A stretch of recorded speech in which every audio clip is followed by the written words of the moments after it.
इस वीडियो में मैं आप लोग को एक अपडेट देने वाला हूं जो कि बीटीएससी जेईई से रिलेटेड है।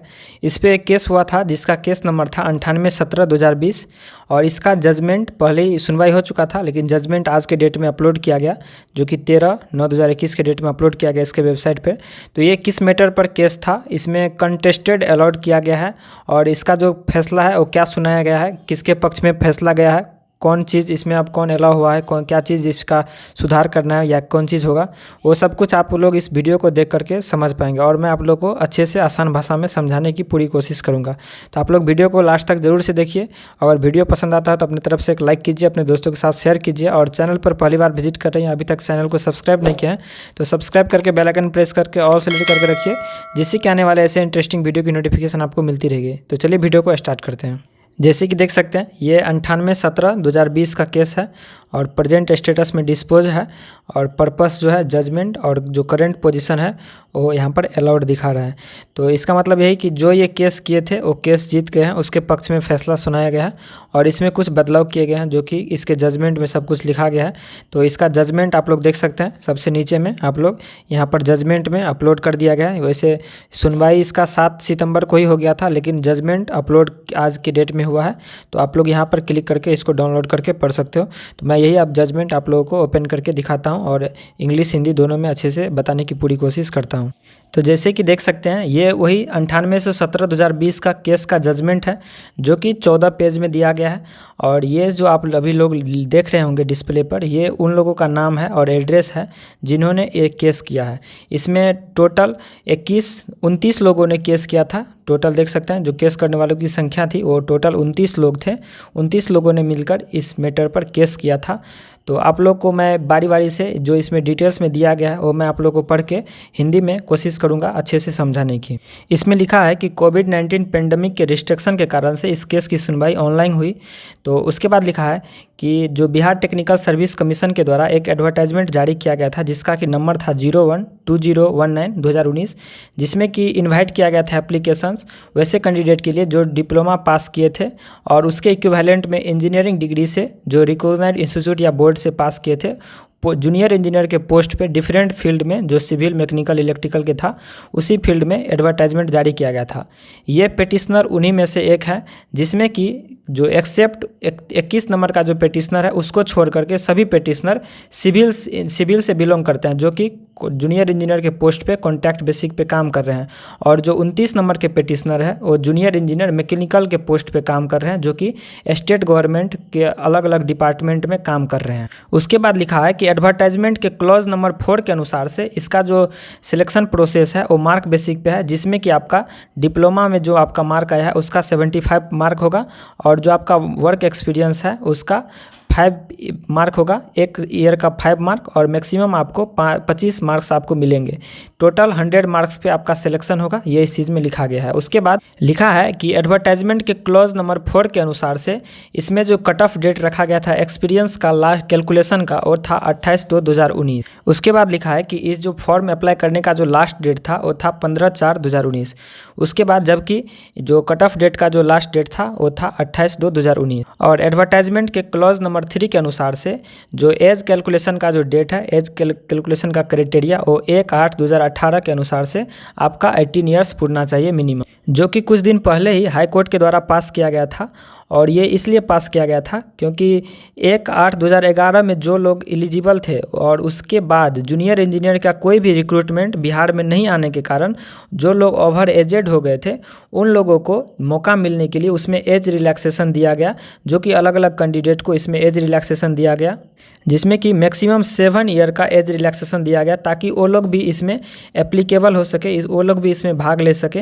उसके बाद जो इसका जो एक्सटेंड किया गया, इस फॉर्म का डेट एक्सटेंड करके 6/2/2020 से लेकर के 17/2/2020 तक इसको बढ़ाया गया। उसके बाद एक डेट फिर से जारी किया गया एक नोटिस में, जिसमें कि जो लोग भी फॉर्म फिल किए थे उन लोगों को मॉडिफिकेशन का डेट दिया गया और वो डेट था 2/3/2020 से लेकर के 6/3/2020 तक आप लोग अपने फॉर्म में मॉडिफिकेशन कर सकते हैं। लेकिन उसमें भी आपका वर्क एक्सपीरियंस का जो काउंट करने का डेट था वो सेम था, 28/2/2019 ही था। उसके बाद लिखा है कि कमीशन एक नोटिस इशू किया जो 24/11/2020 को, जिसमें कि लिखा गया कि जो भी ऑनलाइन एप्लीकेशन 17/2/2020 तक रिसीव हुए हैं, इसीलिए 17/2/2020 तक जो भी एजुकेशनल क्वालिफिकेशन और मार्कशीट इशूड किए गए हैं वो सभी एक्सेप्टेबल हैं, मतलब कि स्वीकार किए जाएंगे।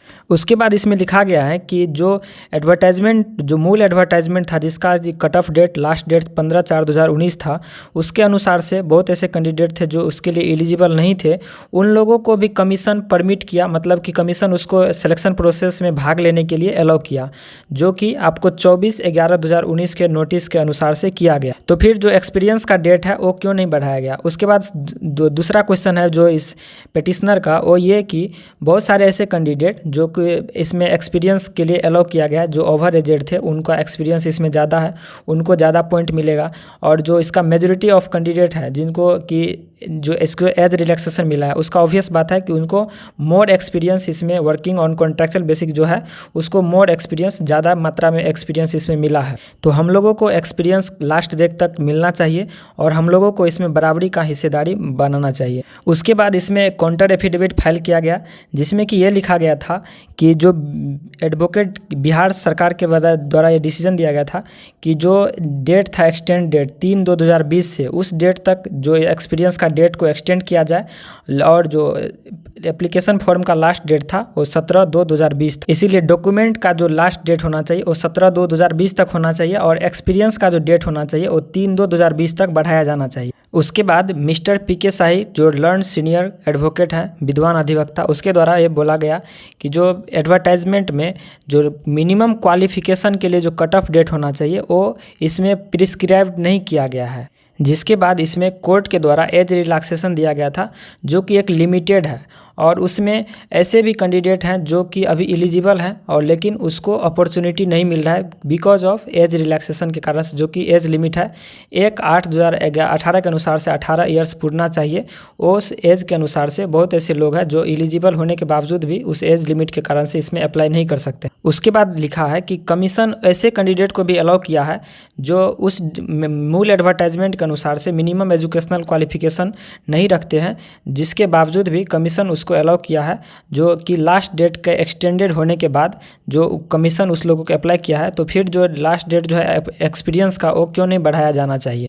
उसके बाद ये बताया गया कि आप लोग यहाँ पर देख सकते हैं दिनांक 17/2/2020 तक ऑनलाइन आवेदन प्राप्त किया गया है, इसीलिए इस तिथि के अंदर सभी शैक्षणिक प्रमाण पत्र अंक पत्र मान्य होगा। उसके बाद कोर्ट के द्वारा ये बोला गया कि जो ओरिजिनल एडवर्टाइजमेंट जारी किया गया था उसमें जो उस टाइम जो भी एजुकेशनल क्वालिफिकेशन प्राप्त नहीं किए थे उसके बावजूद भी ऐसे कैंडिडेट को इसमें मौका दिया गया, ऐसे कैंडिडेट को भी इसमें जगह दिया गया, जैसे जो कि 2019 वाला के मैटर के लिए इसमें बोला जा रहा है।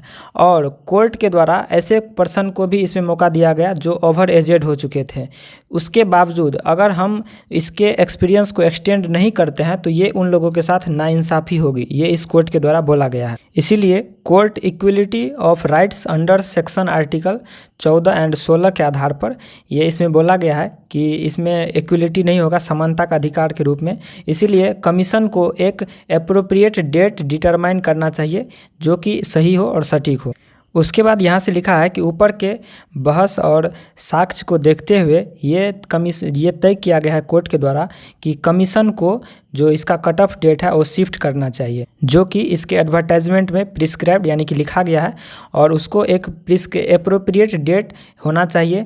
और जो भी कैंडिडेट को allow benefit of work experience which the petitioner and other similarity situated person acquired during the process of selection, और जो भी कैंडिडेट सिलेक्शन प्रोसेस में भाग लिए हैं और उसके पास जो ये वर्क एक्सपीरियंस का जो आपको उसके पास सर्टिफिकेट है उनको बेनिफिट मिलना चाहिए।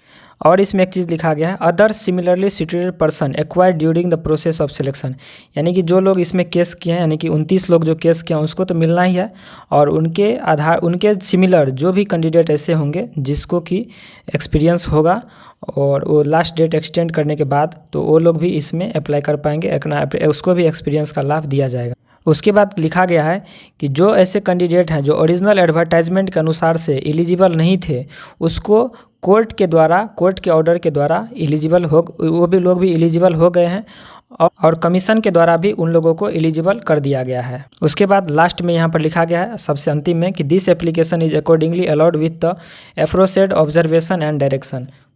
कि ऊपर के तथ्यों और साक्ष्यों को ध्यान में रखते हुए इस एप्लीकेशन को अलाउ किया जा रहा है, मतलब कि पिटिशनर के हक में ये फैसला सुनाया जा रहा है। तो आई होप आप इसको समझे होंगे। मैं आप लोग को अच्छे से आसान भाषा में समझाने की कोशिश किया, तो आप लोग आई होप आप इसको समझे होंगे। जो अभी ये ऑर्डर पास किया है, ये मैं अपने टेलीग्राम चैनल पर और इसको हिंदी में और मैं इंग्लिश में दोनों में PDF डाल दूंगा, तो आप लोग वहाँ से इसको डाउनलोड कर सकते हैं। आप लोग अपना राय विचार नीचे कमेंट करके बता सकते हैं।